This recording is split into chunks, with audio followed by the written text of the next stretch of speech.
Hello everyone, welcome back to my channel. तो चलिए आज करते हैं हम अपने रूम की डीप क्लीनिंग। वेट, क्लीनिंग करने से पहले एक कप चाय तो हो जाए। हाय, मेरी लाइफ की तरह मेरा रूम भी मेसी दिख रहा है। लाइफ के मेस को तो इतनी जल्दी क्लियर कर नहीं सकती, तो चलिए रूम को ही क्लीन कर लेते हैं। ये मेरा book shelf, one of my favourite corner, कई सालों से एक ही प्लेस पे रखा हुआ है। इसे रिमूव करके कहाँ, कब और कैसे रखना है ये ना जाने मैंने कितनी बार सोचा है। Finally I have decided. इसको पहले सेपरेट करेंगे, एक एक को अलग अलग रखेंगे। पहले तो सारे बुक्स को निकालते हैं, फिर डिसाइड करेंगे क्या रखना है और क्या नहीं, जो कि बहुत ही डिफ़िकल्ट पार्ट है मेरे लिए तो खासकर है। मैं वो इंसान हूँ जिसे कलेक्शन का बहुत ज़्यादा शौक है, बट इस बार अपने दिल पे पत्थर रख के मैं इसे रिमूव करने वाली हूँ। हाय गॉड, इसके पीछे इतने जाले, पर कोई नहीं, चलिए इनका सफाया करते हैं। इन जालों को रिमूव करने से पहले इस भाई साहब को तो रिमूव कर दूँ। इससे पहले कि आपका अटेंशन झाड़ू की तरफ जाए, इससे पहले ही मैं बता देना चाहती हूँ, ये झाड़ू गांव में मिलती हैं बिल्कुल फ्री, वो भी नदी के किनारे एक टाइप की घास से बनती हैं। वैसे दिवाली की सफाई तो दुर्गा पूजा के बाद से ही शुरू हो जाती है, लेकिन मैं थोड़ा लेट करती हूँ क्योंकि मुझे दिवाली के दिन एकदम न्यूनेस वाली फीलिंग चाहिए। और सफाई के बाद जो सुकून आती है, आय हाय क्या कहना। बुक सेल्फ की क्लीनिंग तो हो गई, अब चलिए टेबल की क्लीनिंग करते हैं। एक्चुअल में मेरा टेबल इतना मेसी होता नहीं है, बट अभी बाकी सफाई की है वो सामान भी मैंने यहीं रख दिया था। टेबल की क्लीनिंग तो मेरा अच्छा खासा टाइम लेने वाली है, पर कोई बात नहीं, पूरे साल ये टेबल सब कुछ सह लेती है, तो थोड़ा प्यार भी तो मिलना चाहिए। और प्यार जल्दी जल्दी नहीं किया जाता, धीरे धीरे होता है। वो कहते हैं ना, धीरे धीरे चले इश्क वही, जल्दी जल्दी मिले ना है रिस्क नहीं। ये चीज़ें धीरे धीरे आराम से हटा रही हूँ, इसमें कोई जल्दबाजी नहीं।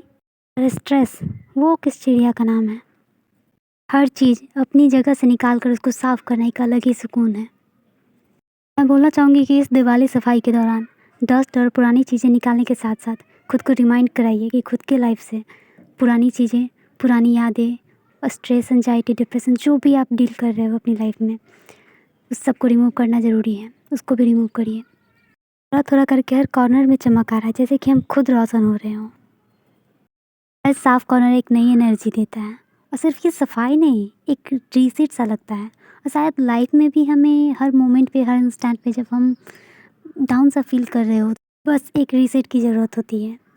कई बार हम अपनी लाइफ के प्रॉब्लम में इतने ज़्यादा इंडल्ज हो जाते हैं कि हम भूल ही जाते हैं शायद उस प्रॉब्लम में रहने के लिए हम जितनी एनर्जी लगा रहे हैं उससे कहीं ज़्यादा कम एनर्जी लगानी पड़ेगी हमें अपनी लाइफ को एक रीसेट करने के लिए। और कहते हैं ना, विनाश काले विपरीत बुद्धि, जब विनाश चाहता है तो बुद्धि भी काम नहीं करती। चलें छोड़े इन बातों को, अब इस डस्टबिन को खोलते हैं। हाँ पता है इसको ट्रंक बोलते हैं, लेकिन मैं इसे डस्टबिन बोलती हूँ क्योंकि घर का सारा सामान इसी में तो रहता है। अब इन कपड़ों को छांटते हैं, कुछ रखने हैं तो कुछ फेंकने भी है इसमें से। अब बारी है गर्मी में साथ निभाने वाले साथी की। हाँ इसकी क्लीनिंग तो करनी पड़ेगी अच्छे से, पर ज़्यादा कुछ यूज़ करने वाली नहीं हूँ मैं, बस पानी से साफ़ कर दूँगी, मैं इतनी मेहनत नहीं करने वाली अभी। चलिए अब इन बुक्स को भी छांट लेती हूँ मैं, कुछ रखूँगी और कुछ हटाऊँगी। ये मेरे लिए सबसे डिफ़िकल्ट पार्ट है क्योंकि मुझे समझ ही नहीं आता रहता कौन सा बुक रख लूँ और कौन सा हटा दूँ। चलिए अब आपको फाइनल रिज़ल्ट दिखाती हूँ, I hope you like it.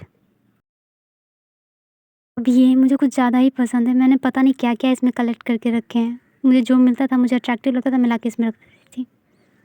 चलिए अब मैं मिलवाती हूँ अपने बुक सेल्फ से। इसको मैंने बेटर वे में और एस्थेटिकली अरेंज करने की कोशिश की है, बट पता नहीं कैसा अरेंज हुआ है, ये तो आप ही लोग बताइए कमेंट सेक्शन में। ना जाने कितनी छोटी छोटी यादें चिपक जाती हैं इन सब चीज़ों में, बट अब ये सब नया लुक देगा, हो सकता है नई यादें जुड़ जाएँ इनसे।